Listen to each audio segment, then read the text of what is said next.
Од една страна скапи лекови и уште поскапи лекарски услуги, а од друга нема лекови на рецепт и долги чекања за на лекар. Добре дојдовте во ова издание на темата на неделата, во која говориме за приватното и јавното здравство. Македонските граѓани постојано се прашуваат зошто и покрај големите вложувања во јавното здравство се уште се соочуваат со турканици и со месеци чекање на лекар. Токму затоа тие често се принудени да се лечат приватно. Пациентите мачат и да најдат лекови од така наречената позитивна листа. Како главни причини за ова се наведуваат немањето пари во здравствениот фонд, но и нерационалното трошење на лековите. Во аптеките лековите кои за граѓаните се натовар на фондот се појавуваат во почетокот на месецот и потоа брзо ги снемува. За повеќе од луѓето нејасно е зошто ги нема неопходните лекови кои може да ги купат приватно. Во меѓувреме на граѓаните им се препорачува во секој случај да навратат во текот на денот, зашто можеби некоја кутија лек која е неопходна ќе се успее да се најде. Честиот недостиг на лекови од позитивната листа според упатените е последица на неколку проблеми од кои дел се од економска природа, а други се последици на проблеми со нерационално трошење на лекови.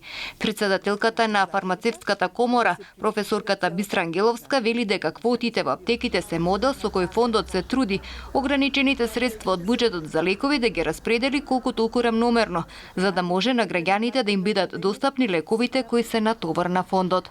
Пациентите кои што имаат хронични заболувања и кои што постојано си ги земаат лековите, се снабдуваат во почетокот на месецот и тие се снабдени. Може да се рече дека тука не е толку остра и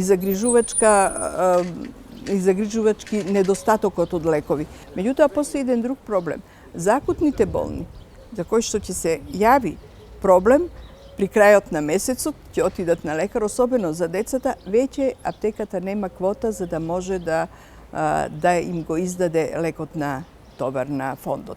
Таа дополнува дека стручни групи со фондот работат за да овозможат во иднина квотата да трае подолго време. Како една од причината за ситуацијата подолго време се наведува и преголемото трошење на лекови во земјата, иако не е јасно зошто тој процес е толку комплицирано да се стави под контрола.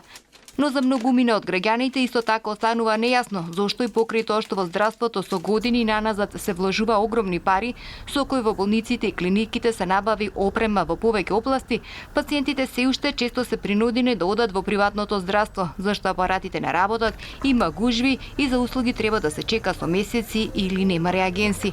Упатените сметаат дека во болничките установи работата мора да биде подобро организирана и предупредуваат дека државата треба да биде загрижена од тоа што приватните болници, кои речиси 90% работат без здравствено осигурување и во кои пациентите си ги плаќаат услугите од сопствен джеб, се полни како и државните.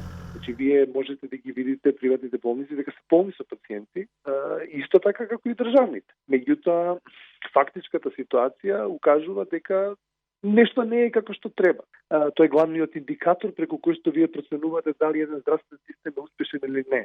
Колку граѓаните се изложени на приватни трошоци. Кај нас се изложени на повеќе од 40% од скупната здравствена потрошувачка. И тоа на некој начин е еден од клучните индикатори дека нешто не функционира. Владимир Лазаревиќ вели дека и приватниот сектор треба да се интегрира во системот на здравствена заштита и да биде уште поотворен за граѓаните. Тој порачува дека се додека осигурувањето не ги покрие дел од трошоците, луѓето во земјата континуирано ќе бидат изложувани на приватни трошоци од джеб кои ги осиромашуваат. Одиме во Грција, каде што финансиската криза, но и лошите реформи во здравството ги принудуваат луѓето да се снаоѓаат. Еден од нив е и пензионерот Дионисиос Асимакопулос, кој кога му завршуваат лековите за проблемите со дишењето, оди во едно од најневеројатните аптеки во Атина. Таму лековите се бесплатни. Луѓето кои ја поседуваат оваа аптека велат дека ги одржува во живот, бидејќи не можат да си дозволат сами да ги плаќаат лековите.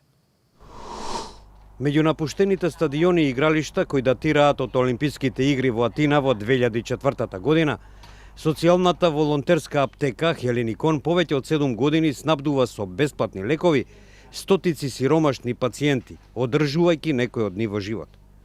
Мојата сопруга и јас сме невработени повеќе од 2 години. Секој месец ни требаат околу 150 евра за лекови, вели Асима Копулос, поранешен пекар. Δωρεάν υγεία, όταν άμα σου παρέχουν τα πάντα δωρεάν. Όταν πληρώνεις τα φάρμακά σου, όταν θες για να πας στον γιατρό 3 και 4 μήνες, αν είναι κάτι επίγον, δηλαδή τι πρέπει να κάνω. Основана во екот на должничката криза, аптеката работи на донирани лекови и медицински материјал. Околу 40.000 луѓе, многумина од странство, ни носат лекови, вели дежурниот фармацевт Димитрис Παλάκας, додавајќи.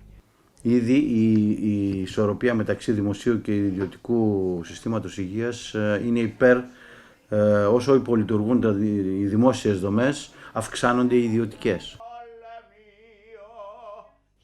Друг пациент кој чека на ред е Ахилеас Пападопулос, пензиониран оперски пеач.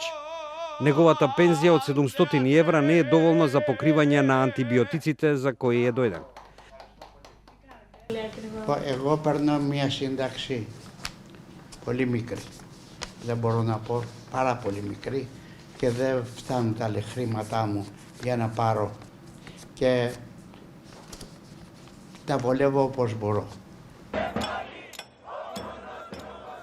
За време на речиси еднодецениската борба на Грција против заканувачкиот национален банкрот, беа наметнати големи кратења и штедење. При тоа, јавното образование и здравството беа најмногу погодени, од тоа што земјата изгуби 1/4 од нејзиниот национален производ. Во услови на отпуштање, намалување на платите и зголемување на даноците, многумина не можеа да ги исплатат нивните придонеси за социјално осигурување и беа оттргнати од здравствената поддршка обезбедена од државата. Само 11% од грците во моментов може да си дозволат приватно осигурување, кое дава целосна здравствена покриеност, вели Григорис Сарафијанос, шеф на Сдруженијето на приватните грчки здравствени клиники.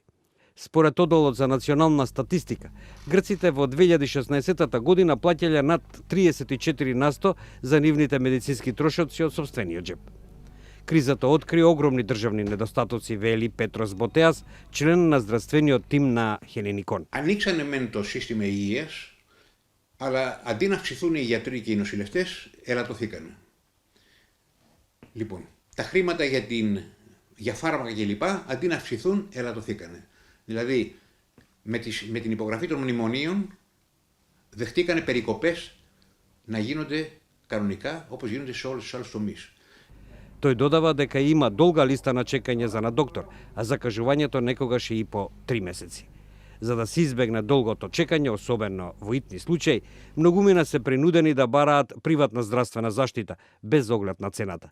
Во моментов во земјава има над 120 приватни клиники. Нашите Facebook, Twitter и YouTube се отворени за вашите коментари и искуства, што ги имате за јавното или за приватното здравство. До гледање.